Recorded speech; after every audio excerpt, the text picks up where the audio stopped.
Ijaroh. Selamat menyaksikan. Tahukah kalian apa itu akad mudharabah? Akad mudharabah adalah kerjasama antara dua pihak yang dimana salah satu pihak itu adalah sahibul mal atau pemilik modal dan satu lagi itu mudharib atau pengelola modal. Dan apabila mendapat keuntungan dari usaha tersebut, nanti bakal dibagikan sesuai nisbah atau presentasi yang telah disepakati di awal. Tahukah kamu apa itu akad musyarakah? Akad musyarakah adalah kerjasama antara dua orang, di mana masing-masing itu harus memberikan modalnya, dan nanti hasilnya itu dibagikan sesuai dengan kesepakatan awal. Pengertian ijarah. Ijarah adalah suatu akad atau perjanjian dalam fikih muamalah yang berarti sewa menyewa atau memindahkan hak guna atau manfaat atas suatu barang atau jasa kepada pihak lain untuk jangka waktu tertentu dengan imbalan pembayaran upah sewa tanpa disertai dengan pemindahan kepemilikan atas barang tersebut. Akad mudharabah yang pertama itu pihak-pihak yang berakad, yaitu ada sahibul mal atau pemilik modal, dan yang kedua itu ada mudharib atau pengolah modal. Yang kedua itu ada modal. Modal itu harus jelas jumlahnya dan diserahkan kepada mudharib. Yang ketiga itu ada pekerjaan. Nah, pekerjaan itu harus jelas dan sesuai dengan syariat. Yang kelima itu ada keuntungan. Nisbah pembagiannya itu harus sesuai dengan kesepakatan di awal. Yang keempat, yang kelima atau yang terakhir itu ada ijab dan qabul adalah kesepakatan antara dua belah pihak, baik sahibul mal dan mudharib. Rukun musyarakah. Yang pertama yaitu ada dua pihak transaktor, yang kedua itu ada objek musyarakah yaitu kerja, modal, keuntungan dan kerugian. Yang ketiga itu ada ijab dan qabul yang menunjukkan persetujuan yang bertransaksi. Rukun ijaroh. Yang pertama, pemilik sewa. Yang kedua, orang yang menyewa. Yang ketiga, manfaat barang. Yang keempat, upah, dan yang kelima yaitu ijab kabul. Kita lanjut dengan contoh soal. Bank Syariah Amanah memberikan modal mudharabah kepada Bapak Ahmad sebesar 100 juta untuk usaha perdagangan pakaian. Nisbah dari hasil yang disepakati itu adalah 40% untuk Bank Syariah dan 40% untuk Bapak Ahmad. Berikut adalah transaksi yang terjadi selama periode mudharabah. Pada tanggal 1 November 2025, Bank Syariah Amanah menyerahkan modal kepada Bapak Ahmad sebesar 100 juta rupiah. Yang kedua, pada tanggal 31 Desember 2025, Bapak Ahmad melaporkan pendapatan usaha sebesar 30 juta dan beban usaha sebesar 10 juta. Yang transaksi ketiga yaitu tanggal 31 Desember 2025, pembagian keuntungan dilakukan sesuai dengan nisbah yang disepakati. Nah, kita lanjut ke tabelnya. Oke, yang pertama itu kan transaksi yang pertama itu tanggal 1 November 2025, Bank Syariah Amanah menyerahkan modal kepada Bapak Ahmad sebesar 100 juta rupiah. Jadi tabelnya itu ini. Yang pertama itu ada investasi mudharabah, yang kedua itu ada kas. Kenapa ini ada investasi? Karena bank itu menginvestasikan 100 jutanya untuk modal usaha Bapak Ahmad. Jadi apabila bank menginvestasikan itu di debit sebesar 100 juta.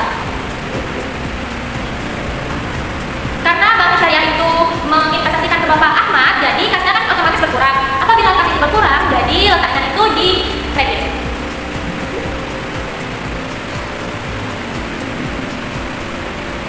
Lalu transaksi yang kedua, yaitu tanggal 31 Desember 2025, Bapak Ahmad melaporkan pendapatan usaha sebesar 30 dan beban usaha 10 juta. Jadi kita harus menghitung dulu laba bersihnya itu berapa. Jadi laba bersih, untuk mengetahui laba bersih itu rumusnya pendapatan dikurang beban. Nah, pendapatan yang di transaksi kedua tadi kan pendapatannya itu 30 juta.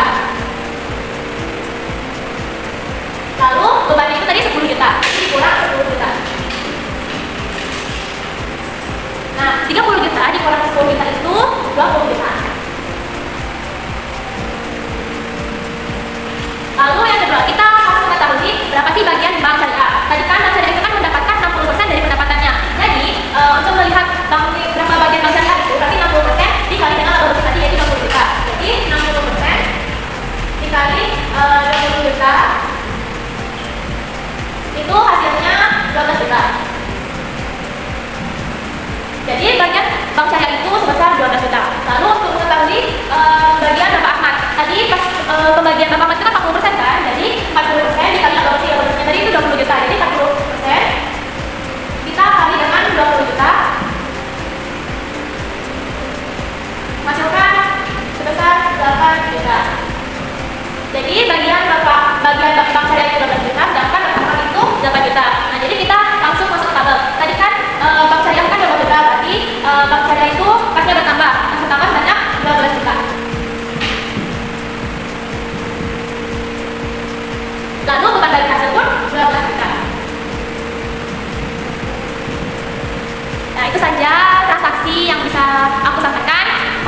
Baiklah teman-teman, ini adalah contoh transaksi akad musyarakah. Di sini ada PT Adil dan PT Makmur sepakat melakukan kerja sama musyarakah untuk membuka sebuah toko pakaian. Nah, berikut adalah transaksinya. Pada tanggal 7 November 2005, PT Adil menyetor modal berupa uang tunai sebesar 50 juta dan PT Makmur menyetor modal berupa barang dagang sebesar 30 juta. Kemudian transaksi kedua yaitu pada tanggal 15 November itu dibeli perlengkapan toko secara tunai seharga 2 juta. Kemudian pada tanggal 30 November itu toko memperoleh pendapatan sebesar 20 juta. Sesuai perjanjian, laba dibagi sesuai dengan proporsi modal yang disetor. Baik, langsung saja kita ke tabel di samping. Nah, baiklah teman-teman, ini adalah tabel dari transaksi di sebelah. Yang pertama yaitu kas. Kas itu dari PT Adil itu menyetor modal sebesar 50 juta. Jadi kalau kas bertambah itu masuk ke debit. Berarti masuk ke debit sebesar RT 50 juta. Kemudian dari PT Makmur itu menyetor modal berupa barang dagang sebesar 30 juta. Itu masuk ke debit juga. Oke, 50 juta. Nah, dari modal musyarakah itu modalnya berkurang itu masuk ke kredit ya teman-teman. Itu modal berkurang masuk ke kredit berarti sebesar 50 juta. Kemudian modal dari PT Makmur itu berkurang juga sebesar berkurang masuk ke kredit itu sebesar 30 juta. Oke, 30 juta. Kemudian transaksi kedua itu pada tanggal 15 November itu membeli perlengkapan toko itu masuk ke debit karena toko tambah itu masuk ke debit sebesar 2 juta. 2 juta.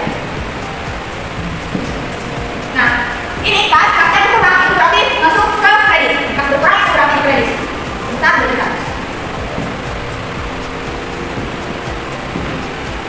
Nah, pada tanggal 30 November itu toko memperoleh pendapatan sebesar 20 juta. Nah, kasih sudah tambah, pendapatan bertambah itu 20 juta, RT 20 juta. Kasih bertambah 20 juta. Kemudian pendapatan usaha itu masuk ke kredit itu sebesar 20 juta. Nah, untuk mencari bagi hasil dari transaksi tersebut, maka kita akan menghitung laba ruginya. Nah, di sini jadi kita menghitung laba ruginya itu modal dari PT Adil itu 50 juta ditambah dengan modal PT Makmur itu hasilnya sebenarnya 80 juta.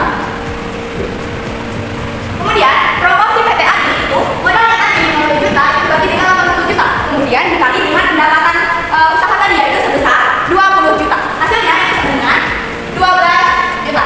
12 juta 500. Kemudian proporsi PT Makmur itu hampir sama dengan cara proporsi PT Adil tadi, yaitu modal 20 juta dibagi dengan 80 juta kemudian dikali dengan 20 juta. Itu hasilnya 7 juta 500. Jadi kita isi teman-teman bahwa PT Adil itu mendapatkan proporsinya itu sebesar 12,500 juta. Dan PT Makmur itu besar 7,500 juta. Dan kas besar itu besar RT 20 juta.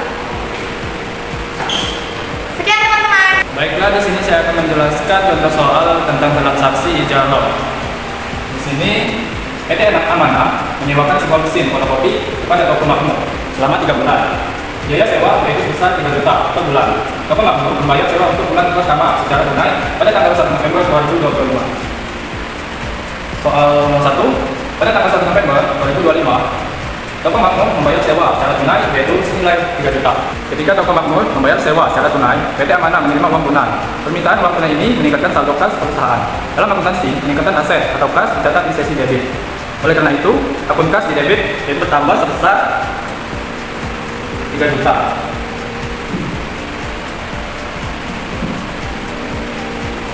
Kemudian, permintaan pembayaran sewa merupakan pendapatan bagi PT Amanah. Pendapatan ini meningkatkan ekuitas perusahaan. Dalam akuntansi, peningkatan ekuitas atau pendapatan dicatat di sisi kredit. Oleh karena itu, akun pendapatan sewa di kredit bertambah sebesar 3 juta rupiah.